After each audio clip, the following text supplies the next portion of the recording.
list of states and even countries the Pentagon may have shipped live anthrax samples continues to rise. And while Hawaii was not one of the 50 laboratories that received the virus, anthrax and other potentially deadly diseases may still be here. KITV4's Paul Drews has the health news.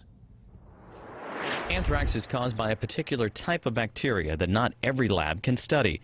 But in Kaka'ako, the University of Hawaii has one of the regional biocontainment labs that can. This is what a university is supposed to do. I mean, we're doing research on something that's going to have an impact not only potentially here in Hawaii, but around the world. Along with anthrax, other highly contagious viruses like avian flu or Ebola can be studied here to develop vaccines or drugs to counter their potentially deadly effects.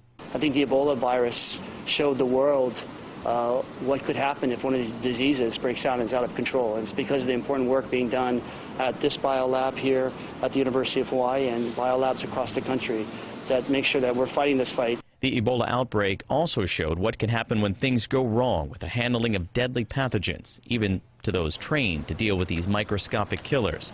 And that's why the university says safety is its top priority at the biolab. These facilities are extremely safe.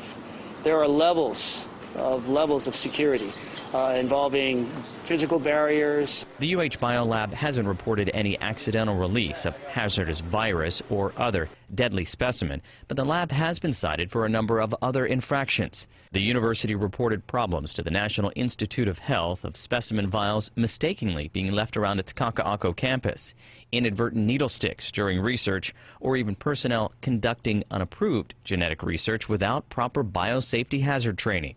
During an inspection last year, the biolab was found not following CDC criteria over handling of research materials and has been on the Performance Improvement Program.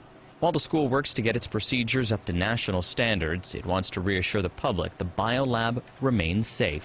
If there was anything unsafe about this lab or any lab across the country, the CDC would shut that lab down. Paul Drews, KITV4 News.